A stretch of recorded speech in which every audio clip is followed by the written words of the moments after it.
graça e a paz, queridos irmãos da PIB do Parque Anchieta, especialmente aos alunos aí das classes Osana, Canaã, Gênesis. Estamos aqui para mais uma lição de Escola Bíblica Dominical e me sinto honrado e grato a Deus pela oportunidade de poder ministrar aos irmãos, até porque a cada ministração Deus também ministra aos nossos corações. Desde já peço aos irmãos queridos para colocarem seus nomes aí, postarem no chat da nossa igreja, para que os coordenadores aí da IBD possam estar documentando aí a sua presença. Não esqueça de fazer isso, não somente isso.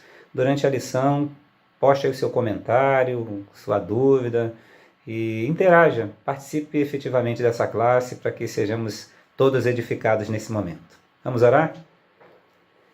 Querido Deus e Pai que está no céu, muito obrigado por esse momento de aprendizado da Tua Palavra, que Teu Espírito permeie os nossos corações, tire toda a distração, nos instrua, mais do que saindo daqui conhecedores de argumentos, saiamos daqui dessa classe, dessa aula, praticando essa verdade tão maravilhosa e tão preciosa que é a crença na Tua existência, Pai, como Criador de todas as coisas. Nós te oramos assim em nome de Jesus. Amém.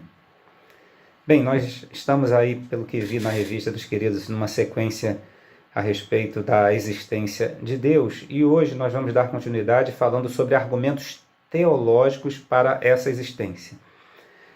É bem verdade que há argumentos do ponto de vista da intuição humana, como já foi falado, da natureza, que é a revelação geral, a natureza demonstra a existência de Deus, nós vamos focar um pouco nisso, e argumentos da revelação especial, que são as Escrituras Sagradas, muito preciosas para nossa argumentação a respeito da existência de Deus.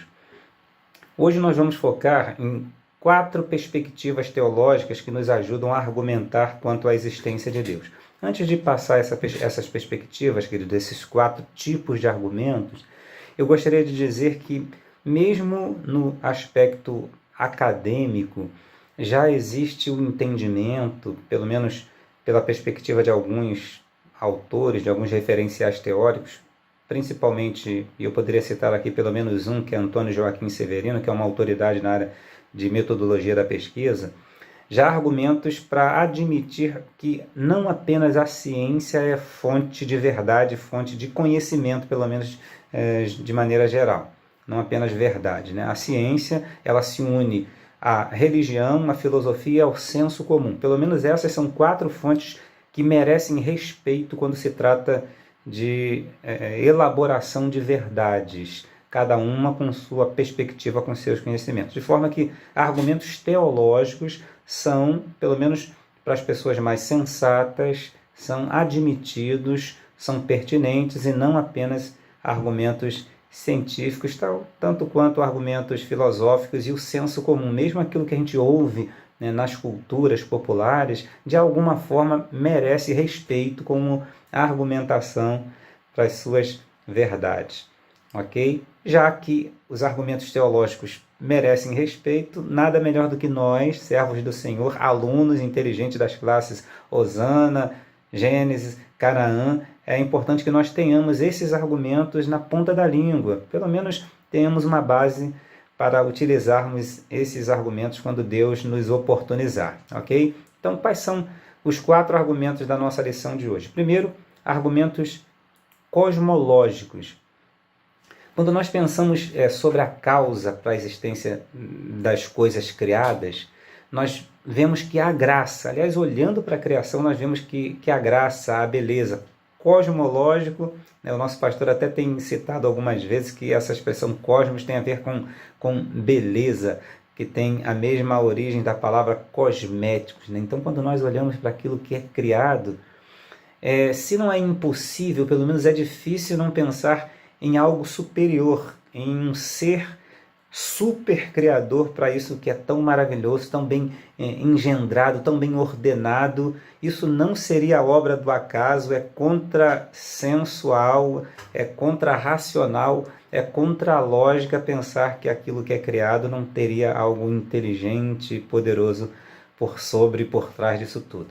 A gente vê que o movimento das coisas, das substâncias da natureza, até uma questão mais aí biológica, para aqueles que estão na fase, aí já estudaram isso, a questão da homeostase, que é essa busca constante do organismo por equilíbrio, desde o tremor da pele, não é, para se aquecer, no caso do frio, por exemplo, enfim, a busca pela água, esse movimento, esse impulso que o organismo te dá para você buscar água quando você está com falta de água, com sede, buscar comida quando está com fome, enfim, todos são movimentos da natureza do organismo, inclusive, né? Inclusive o enferrujar do metal, por exemplo, o crescimento das plantas, o envelhecimento dos seres vivos, né? Todo mundo nasce, cresce, envelhece e morre. A rotação, a translação da Terra, tudo isso denunciam movimentos coordenados, organizados, que denunciam uma causa, que há um Deus, na nossa argumentação teológica, com viés cosmológico, que criou, governa e sustenta todas as coisas, né? Há indícios de um grande poder, de uma grande inteligência acima daquilo que o homem tem, que podem ser percebidos nas coisas criadas. Tomás de Aquino, teólogo da Idade Média, ele diz que Deus é a causa primeira, é a origem de toda essa criação bela, graciosa e inteligente. E a palavra atesta isso, por exemplo, em Colossenses capítulo 1, versículos 15 a 17, quando diz assim: o Filho, falando de Jesus, né, é a imagem do Deus invisível e é supremo sobre toda a criação, pois por meio dele todas as coisas foram criadas, tanto nos céus como na terra, todas as coisas que podemos ver e as que não podemos, como os tronos, reinos, governantes e as autoridades do mundo invisível, tudo foi criado por meio dele, Jesus Cristo, e para ele. Ele existia antes de todas as coisas e mantém tudo em harmonia. Então vejam que a própria palavra também atesta que há um Deus que cria tudo de maneira bela, graciosa, harmoniosa. Por isso que a cada dia da criação ele diz: e viu Deus, né, o que tinha feito, viu que era bom, e no final viu que era muito bom. Eu queria fechar esse primeiro argumento, gravem aí, cosmológico, argumentação cosmológica, uma das argumentações teológicas da existência de Deus, falando sobre uma aplicação. Tanto podemos crer como afirmar pela perspectiva de nossa fé e mesmo do nosso raciocínio, claro, é um raciocínio baseado na fé, é uma lógica baseada na fé, que as coisas criadas, por serem belas, elas têm uma origem, engenhosa. Isso tudo prova a existência de Deus pelo argumento cosmológico.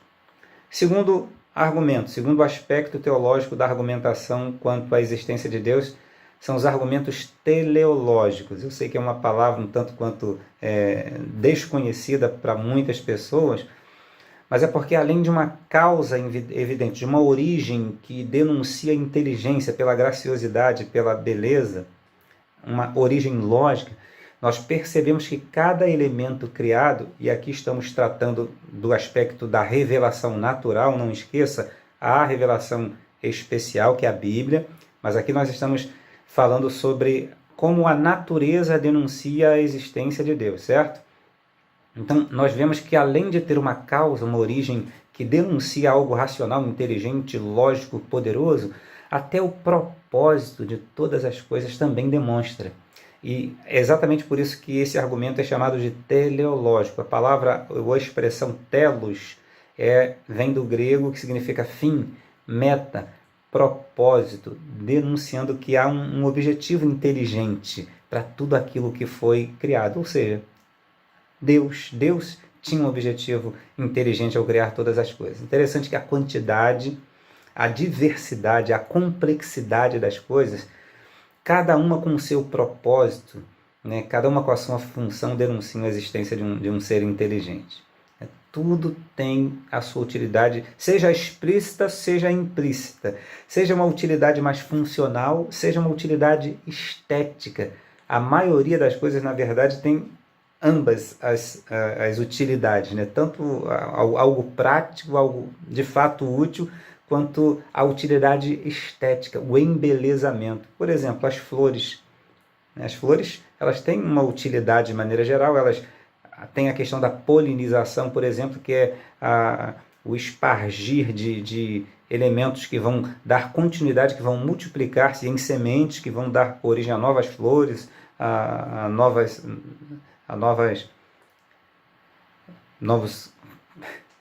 questão da natureza, né? Novos elementos da natureza, perdão, né? Assim como serve também para embelezar o ambiente, serve para trazer aquele aroma agradável ao ambiente, ou seja, a flor é um exemplo de grande utilidade da criação, denunciando algo inteligente por trás disso tudo, não só inteligente, poderoso, maravilhoso. As leis da física, por exemplo, queridos irmãos, tudo foi criado por Deus assim com uma forma harmoniosa. Imagina se nós estivéssemos soltos, quicando por aí, como a gente vê naqueles filmes de pessoas que vão até a Lua, né? Onde a gravidade, embora não seja plenamente inexistente, é ínfima.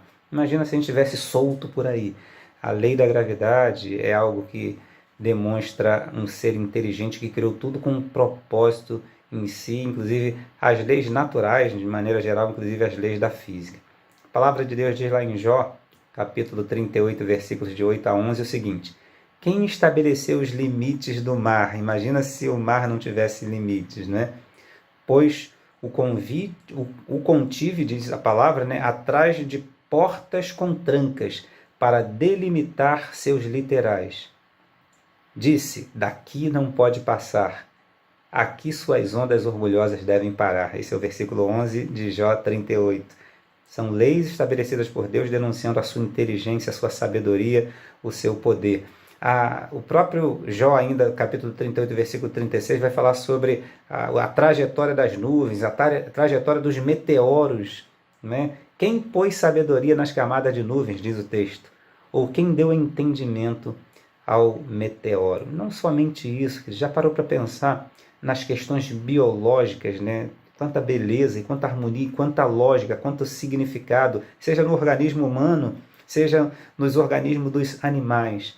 A própria palavra vai dizer também a respeito da crina dos cavalos. Versículo 19, agora do capítulo 39 de Jó, diz assim: acaso você deu força ao cavalo ou lhe cobriu o pescoço com crina?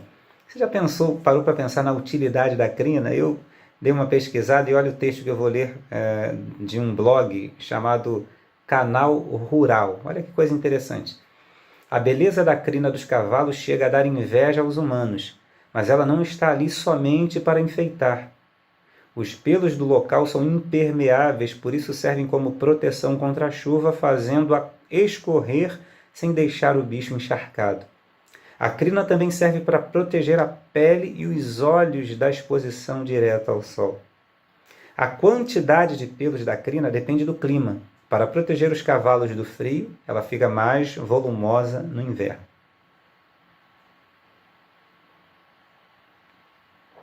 Olha que coisa interessante, né? Então, o clima também determina o quanto de pelo, o quanto de crina o cavalo terá. Deus é fantástico. Os animais, eles têm tamanho, características, diversidades, as diferenças entre eles, tudo isso tem um propósito. E embora que seja muito complexa a natureza, de forma que a gente não consiga perceber a utilidade de tudo, cada uma delas tem a sua lógica e a sua utilidade. Aquilo que ainda não foi descoberto, o propósito, a utilidade, não é porque não o tenha, e sim porque o homem tem a sua limitação, e eu diria até que, enquanto nós aqui vivermos, por mais que o homem pesquise, ele nunca chegará à plenitude de conhecimento de toda a utilidade para tanta diversidade de animais e de seres criados de forma geral. A aplicação que eu quero trazer aqui para os queridos irmãos a partir da nossa revista, para esse segundo argumento, que é o teleológico, ou seja, de finalidade, de objetivo.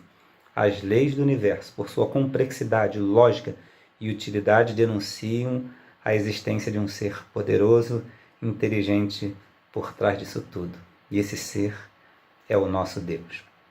Terceiro argumento ontológico. Nós não vamos nos deter muito nele, primeiro porque ele é um tanto quanto filosófico e porque há muitas contestações a respeito desse argumento, mas vale mencionar aqui também.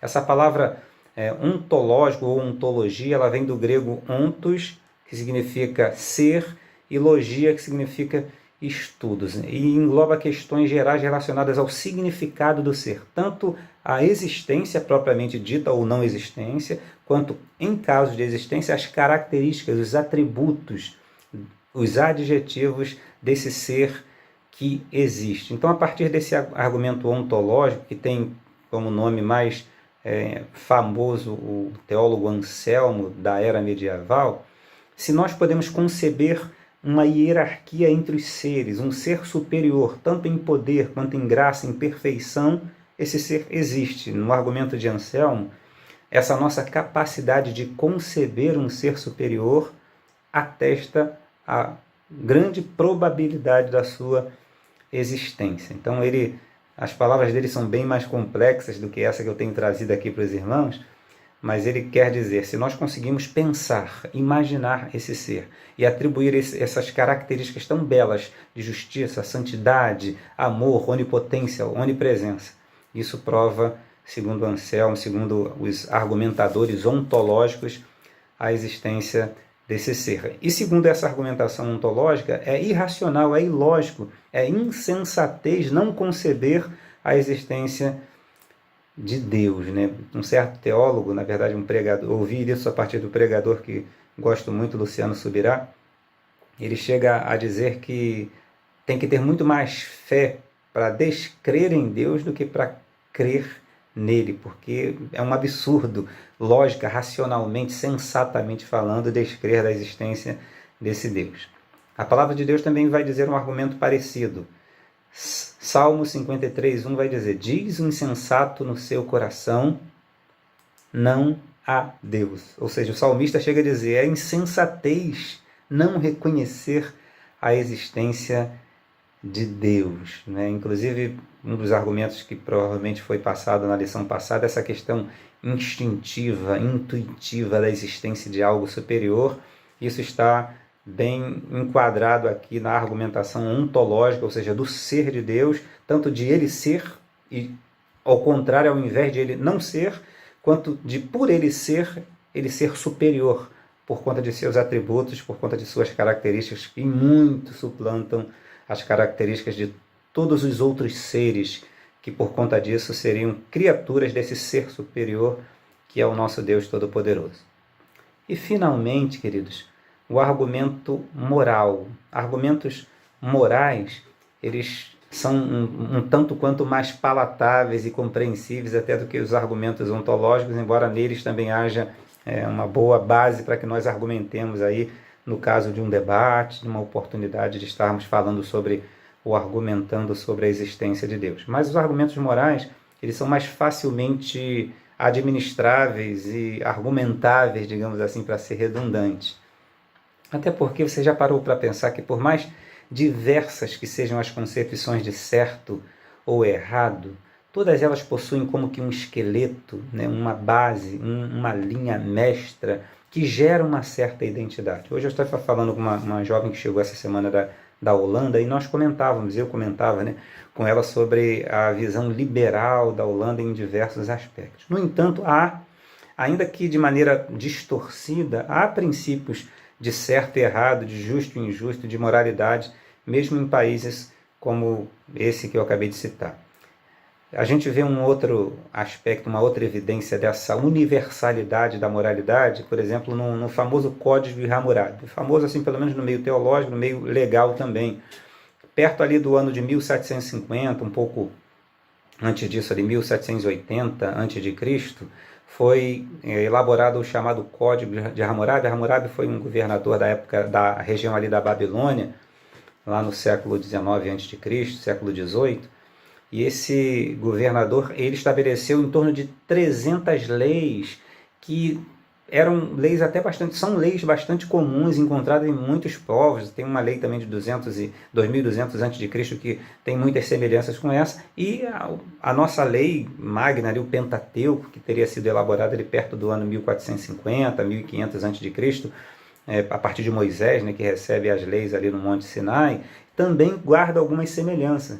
Por exemplo, esse Código de Hammurabi, ele vai falar sobre direito à propriedade, respeito e direito à vida, respeito à honra, vai falar sobre a questão da dignidade, sobre os valores da família, inclusive estabelecendo rígidas punições. Aliás, esse Código de Hammurabi é até mais rigoroso, é mais duro do que o Pentateuco, por exemplo, denunciando essa universalidade de princípios morais e semelhanças nos princípios morais de todos os povos, de todas as épocas, pelo menos na sua base.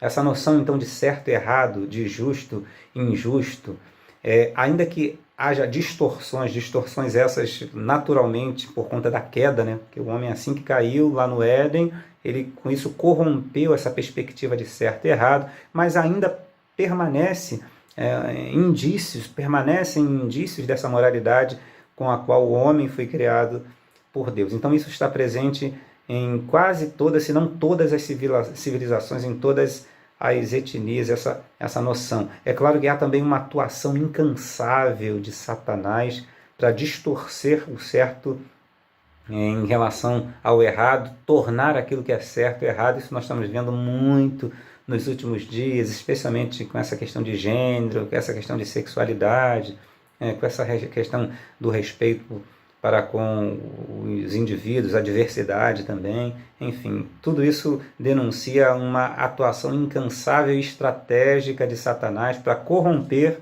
a moralidade, a ética, os valores que Deus implantou no coração do próprio homem, embora o homem esteja decaído. No entanto, isso não anula a verdade de que em todos os ambientes há leis, há princípios, há questões éticas e questões morais, o que denuncia a existência desse Deus, que é o originador de todos esses valores, de todos esses princípios morais e éticos, né? Interessante, eu já estive algumas vezes visitando o presídio, e numa delas eu passei por uma situação que me gerou muita intriga, como mesmo naquele ambiente há algumas leis peculiares. Eu estava sentado de forma inadequada e aí a pessoa que eu estava visitando me chamou a atenção: Ricardo, cuidado aí, você fecha a perna, cruza a perna. O que houve? Aqui dentro não pode ficar de perna aberta, enfim, você tem que ficar com a perna cruzada, tá? O homem tem que se portar dessa maneira. Veja que coisa interessante, dentro de um presídio, leis morais. Conversando com o pastor Zael esses dias, questão de acesso à comunidade, ele me falava que existem comunidades para as quais há a seguinte regra: um carro para acessar ele tem que estar com o alerta ligado. Além de outras regras, né? Luz interna acesa, farol apagado, aquela coisa toda. Em outras é proibido entrar com alerta ligado. Então veja que há regras específicas para certas comunidades, mas há questões universais. Quero dar alguns exemplos. Matar, por exemplo, injustificadamente, ou seja, legítima defesa, defesa de outrem, ou acidentalmente, ou seja, matar de forma injustificada em todas as culturas, isso é um ato que merece punição, um ato que não é aceito. A questão da honra aos genitores, respeito para com os pais, isso também é universalmente aceito.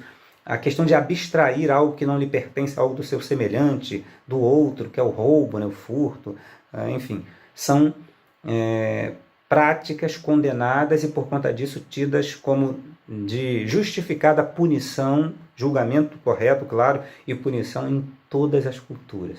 Ou seja, há valores que são inatos e outros que são desenvolvidos em todos os ambientes, seja familiar, de uma comunidade, de todo um país, porque o homem tem características morais, porque ele foi criado à imagem e semelhança de Deus. Embora não haja unanimidade, boa parte dos princípios são comuns a todas as culturas. Inclusive a questão da justiça vindoura, né? Interessante que a palavra de Deus ela vai dizer lá em Mateus, pois o Filho do Homem virá com seus anjos na glória de seu Pai e julgará cada pessoa de acordo com suas ações. Isso está em Mateus 16, 27.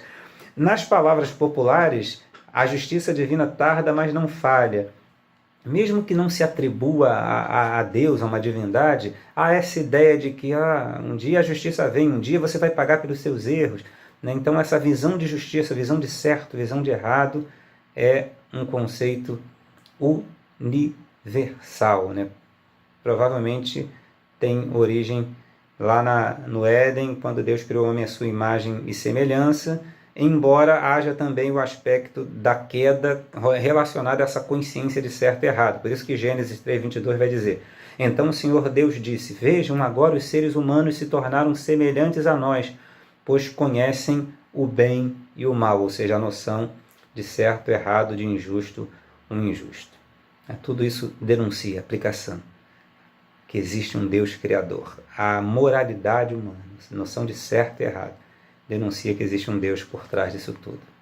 Quero concluir, queridos, essa lição sobre argumentos teológicos a respeito da existência de Deus, dizendo que, embora existam outras linhas de pensamento às quais nós devemos respeitar, nós não podemos impor a nossa, mas há muitos argumentos que precisam ser ouvidos e precisamos exigir o nosso espaço de voz, caso haja uma discussão sobre a existência ou não de Deus, a partir desses argumentos quais sejam. Primeiro, o argumento cosmológico, que é aquele que fala que a natureza, por sua engenhosidade, pela beleza, pela sua graciosidade, denuncia a origem em um ser poderoso e inteligente. Estava lendo sobre as estrelas, a definição de estrelas. São grandes esferas de plasma mantidas por sua própria gravidade, olha, gravidade própria. Emitem luz, calor e outros tipos de radiação em razão dos processos de fusão nuclear que ocorrem em seu interior, liberando grandes quantidades de energia que aparecem a nós por meio de luminosidade. Olha que coisa engenhosamente criada. Só pode ter um ser poderoso e inteligente por trás dele. Por isso que Paulo diz em Romanos 1:20, porque os atributos invisíveis de Deus, assim o seu eterno poder, como também a sua própria divindade, claramente se reconhecem desde o princípio do mundo, sendo percebidos por meio das coisas criadas. Romanos 1:20. Argumento cosmológico, essa beleza, esse mundo gracioso, admirável. Argumento teleológico, denuncia que, além de uma origem inteligente, há um propósito, há uma finalidade em tudo. Cada parte do seu corpo, pasme, por mais inútil aparentemente que seja, no mínimo tem um aspecto estético, mas também, normalmente, tem uma funcionalidade. Então, argumento teleológico tem a ver com finalidade, com objetivo. Tudo que foi criado tem o seu objetivo. Nós falamos da crina do cavalo, lembram? E o texto de Provérbios 16:4 afirma isso dizendo: o Senhor fez tudo com propósito. O terceiro argumento, o argumento ontológico, que fala sobre essa análise da existência ou não e, em caso de existência, os valores, os atributos e os adjetivos. A explicação do ser, a análise do ser. A concepção de que há um ser superior aos demais. Isso é inteligente, isso é poderoso, e a não aceitação desse argumento é como se fosse insensatez. Por isso nós lemos lá em Salmo 53:1. Diz o insensato em seu coração, não a Deus. E finalmente o argumento moral, de que é universal esse senso de certo, de errado, de adequado, inadequado, de justo e de injusto, embora haja distorções por conta da queda, por conta da investida de Satanás para distorcer aquilo que é verdade de Deus, mas não podemos negar a existência de um esqueleto, de uma base universal de certo, errado, de injusto e injusto. E Gênesis capítulo 12, versículo 18 e 19, aquele texto em que o próprio faraó, ao perceber que Abraão mentiu a respeito de Sara, dizendo que ela era sua irmã, ele admite existir aquela regra de não possuir a mulher do seu próximo. Ele fala: o que é isso que você me fez, Abraão? Como é que você ia me deixar possuir a sua mulher, dizendo que ela era sua irmã? Isso não se faz, demonstrando que mesmo entre os egípcios, assim como também lá entre os amalequitas, depois a gente vê isso à frente, existia entre os filisteus, melhor dizendo, existia essa regra de não possuir a mulher do seu próximo, denunciando que há, sim, princípios morais em toda a humanidade.